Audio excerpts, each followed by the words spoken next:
ज़रा सोचिए कि आपने अपने दोस्त को 50,000 रुपये उधार दिया और उसने बोला कि मैं इसे 1 महीने में लौटा दूंगा। लेकिन अब 6 महीने हो गए, ना वो फ़ोन उठा रहा है, ना पैसे वापस कर रहा है। आप सोच रहे हैं, अब क्या करूं? सीधे कोर्ट चला जाऊं?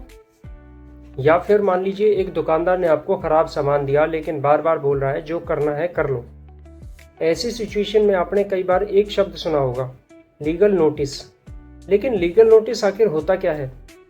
क्या हर केस में से भेजना ज़रूरी होता है? और क्या लीगल नोटिस मिलते ही सामने वाले को जेल हो जाती है? आज की वीडियो में मैं इन सभी सवालों के जवाब बिल्कुल आसान भाषा में आपको समझाने का प्रयास करूंगा। नमस्कार दोस्तों, मैं हूं धर्मेंद्र और आप देख रहे हैं आपके अधिकार। यहाँ हम कानूनी बातों को मुश्किल लैंग्वेज में नहीं बल्कि आसान लैंग्वेज में समझने का प्रयास करते हैं। तो चलिए शुरू करते हैं। सबसे पहले एक सिंपल बात समझिए कि लीगल नोटिस कोई पनिशमेंट नहीं होता। ये एक ऑफिशियल रिटन कम्युनिकेशन होता है जो एक व्यक्ति या उसका लॉयर दूसरे व्यक्ति को भेजता है। इसका मतलब होता है, मेरे साथ प्रॉब्लम हुई है और मैं चाहता हूँ कि आप इसे सॉल्व करें। अगर आप एक्शन नहीं लेते हैं तो फिर मैं कानूनी प्रोसेस शुरू कर सकता हूँ। यानी कि लीगल नोटिस एक तरह का ऑफिशियल वार्निंग लेटर होता है। दोस्तों, एक छोटी सी कहानी से आपको मैं समझाने की कोशिश करता हूँ। मान लीजिए एक रोहित नाम का लड़का है जो कि उसने एक फर्नीचर शॉप से एक सोफ़ा खरीदा 35,000 रुपये का। तो शॉपकीपर ने बोला 10 दिन में वो आपको डिलीवर कर देगा। लेकिन 2 महीने बीत जाते हैं, ना सोफ़ा मिला, ना पैसे मिले, ना उसकी मतलब उसके कुछ भी नहीं मिला है। बस एक ही जवाब मिला है कि अगले हफ्ते, फिर अगले हफ्ते, बस। तो रोहित को एक दिन गुस्सा आया तो उसने कोर्ट में जाने की सोची। लेकिन फिर उसके एक दोस्त ने बोला कि कोर्ट में जाने से पहले तुम एक लीगल नोटिस भेजो उसके, ठीक है? तुम एक तो फिर वो क्या करता है कि लीगल नोटिस शॉपकीपर को भेजता है। फिर शॉपकीपर के पास जब वो लीगल नोटिस आता है तो उसे एक बात समझ आ जाती है कि ये मामला सीरियस हो गया है, ठीक है? तो अब उसने क्या किया, मतलब शॉपकीपर ने रोहित से कांटेक्ट करने की कोशिश करी और कुछ ही दिनों में या तो उसने सोफ़ा डिलीवर कर दिया या पैसे वापस कर दिए। तो दोस्तों, हर केस में ऐसा हो मतलब ज़रूरी नहीं है, लेकिन कई बार लीगल नोटिस से ही प्रॉब्लम सॉल्व हो जाती है। अब सवाल ये आता है दोस्तों कि लीगल नोटिस कब भेजा जाता है? जैसे कि किसी ने पैसे वापस नहीं दिए, प्रॉपर्टी से रिलेटेड डिस्प्यूट हो गया है, रेंट का इशू हो, कंज्यूमर कंप्लेंट हो, या एग्रीमेंट तोड़ दिया गया हो, या लास्ट में मान लीजिए किसी सर्विस में सीरियस प्रॉब्लम हो गई हो। यानी कि जब किसी मैटर को ऑफिशियली रेज करना हो तब लीगल नोटिस से एक इम्पॉर्टेंट स्टेप हो सकता है। अब दोस्तों, अब यहाँ पर हम जानेंगे कि लीगल नोटिस में आमतौर पर क्या बातें लिखी होती हैं। तो मैं आपको बता देता हूँ। सबसे पहले इसमें दोनों पार्टीज के नाम लिखे होते हैं। सेकंड, आपकी इसमें ये लिखा होगा कि प्रॉब्लम क्या हुई है।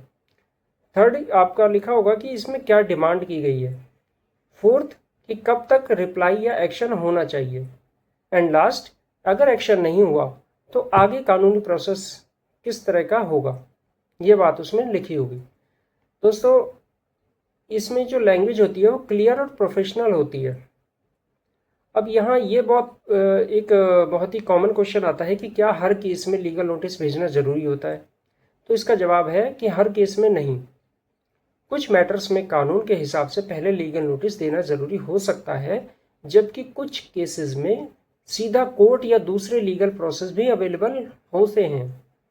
इसीलिए हर सिचुएशन अलग होती है।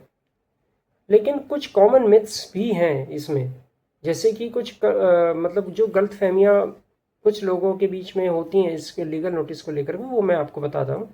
सबसे पहली ये गलतफहमी होती है कि लीगल नोटिस आते ही जेल हो जाएगी। ऐसा नहीं होता।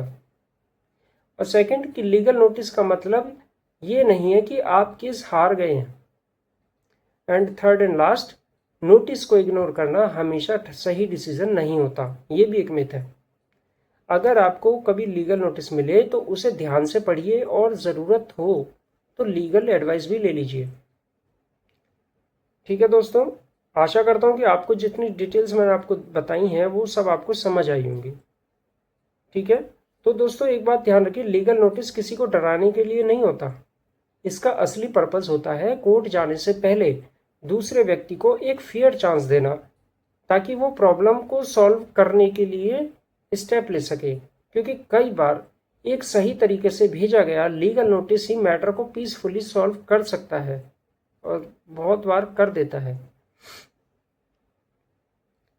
दोस्तों, अगर आज की वीडियो आपको कुछ नया सिखाने के में कामयाब हुई हो, अगर कुछ लगा हो कि इससे आपको बहुत कुछ जानने को मिला है, तो इस वीडियो को लाइक करें, शेयर करें और इस चैनल को सब्सक्राइब करें। और कमेंट में आप अपने ओपिनियन ज़रूर बताएं। कोई डाउट हो तो वो लिखें, कोई आपने अपनी बात रखनी है, कुछ पूछना है, तो वो आप इसमें मेंशन कर सकते हैं कमेंट करके। और अगली जो वीडियो है वो मैं आपको जो दूंगा उसमें भी जानकारी बहुत होगी, इसलिए आप इस चैनल से जुड़े रहिए, ठीक है। और अगर आप लीगल राइट्स को सिंपल लैंग्वेज में समझना चाहते हैं तो इस चैनल को सब्सक्राइब कर लीजिए। और मैं मिलूँगा फिर आपसे अगली वीडियो में। तब तक अपना ध्यान रखिए, जागरूक रहिए। धन्यवाद।